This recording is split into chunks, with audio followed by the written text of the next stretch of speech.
So I just finished building this robot and now I need to power it. Now, before I go throwing batteries inside it, I gotta figure out the voltage that I want to use for the batteries. Voltage is pretty much how much power is transferred from the battery to whatever the heck you're transferring it to. So in this case, it's the ESCs, which are then transferring it over to the motors. Now, ESCs don't always transmit the full amount of voltage that you want. They will only transmit the maximum amount that they can transmit. Now, the motors, they still have their own maximum capacity that they can use before overheating. And it's sort of hard to describe the best way to figure out how many volts you want to give each of these. So instead, what I will do is I will link in the description a spreadsheet created by one of the devs, Doc Doyle, who made a spreadsheet of every combination of ESC and motor, their best way to be applied, and the maximum amount of voltage that they can use. Now, just because it's the maximum amount of voltage available doesn't mean that you can just go and use it, because in tournaments, we often use less than the maximum amount. For example, here, these can take about, I think, if I remember correctly, about 40 volts, but the rules I've seen call for 37 and 33.3 volts. So it's good to also pay attention to your rules in tournaments to see which ones you want. Now, I will go with 33.3 for these. Now we gotta figure out what type of motor we want. So, battery, silly me. So we've got the regular LiPo, we've got the Pro battery, and we don't really have any here, but I will save these for later. Now, let's talk about the differences between these two. Let's go ahead and hook them up, and let's go into the test track. So, if we look here under telemetry, you see an option called amp hours remaining. Now, amp hours remaining is pretty much the game's way of saying how much power is left in the batteries. You'll see right here, this is the blue battery. It says that there are 2.6 amp hours, while on the big one, it says 10. If I start driving around, you'll see the number starts to drop. Now, these robots usually go for about 3 minutes, and it's kind of a problem if it's already at about 2 and you're driving non-stop. Not to mention that you'll often have to do some pushing matches, and if a wheel goes out, your other motors are going to have to use more volts faster.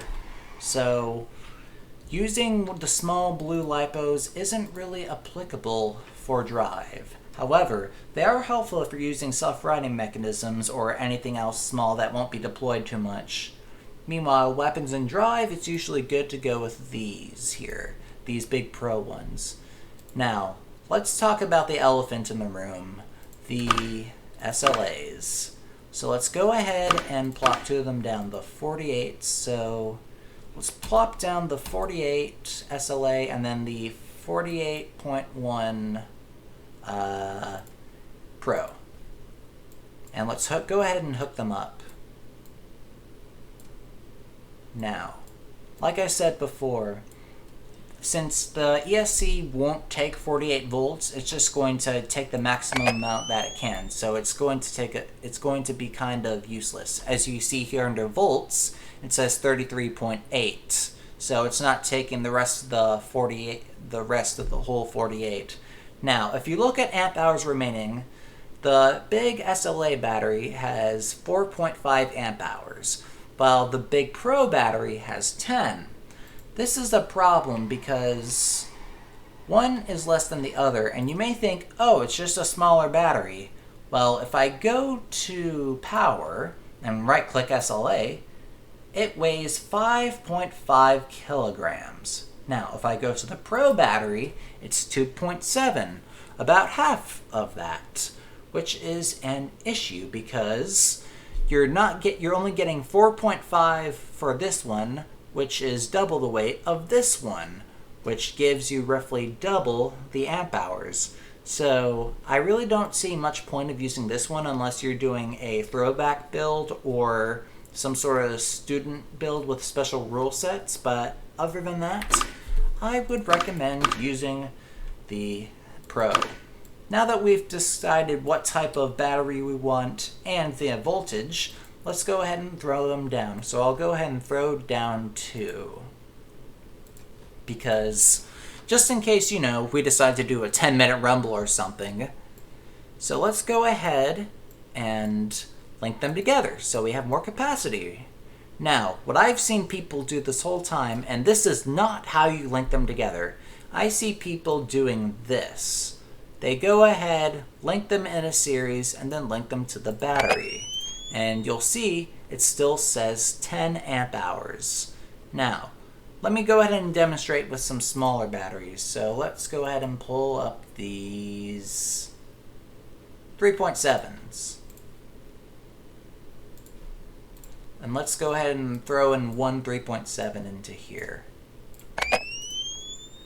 You'll see it has 4.07 volts. If I go ahead and add the second one in a series, it goes up to 8.14. Basically, the way this works is you're pretty much adding this battery's voltage to this one. So 3.7 plus 3.7 equals 6.14, which is roughly what we have here, even though it rounds up for some reason. I don't know why. And instead of increasing the capacity, you're increasing the amount of power.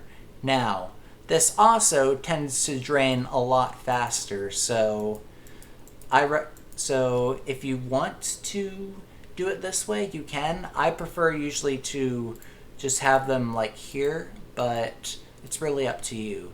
So let me get rid of these and show you the proper way to pair batteries. What you do is go here, get the 2-port battery hub. You also have 4-port, 6-port, and 12-port, and throw it down. What we can do now is get rid of this. Put them here. And connect them to the hub. And then connect the hub to the ESCs. Come on. Now, if we go ahead and look, it's now 20. And these two batteries are now sharing power. They are all both sharing power and sending their electricity to both of the ESCs. Now, this is helpful, but we do have a bit of a problem. When you place batteries on a hub, the batteries act as part of a circuit. Everything is now in a circuit. So these are linked to each other as well as this. And this is linked to the two ESCs. And what happens is, if one of these batteries is hit, so somehow someone gets to this battery, the whole circuit stops working because it is now open.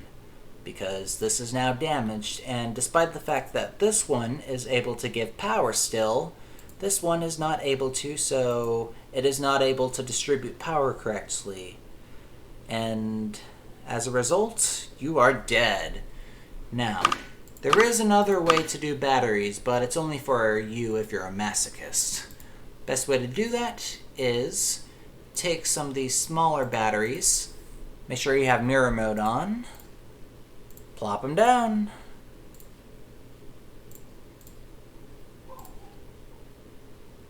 Yes, this is so much fun, isn't it?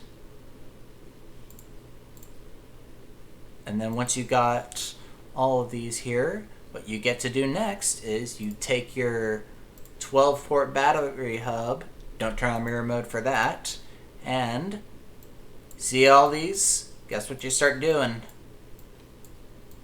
You just start plugging them all in. So plug, plug, plug.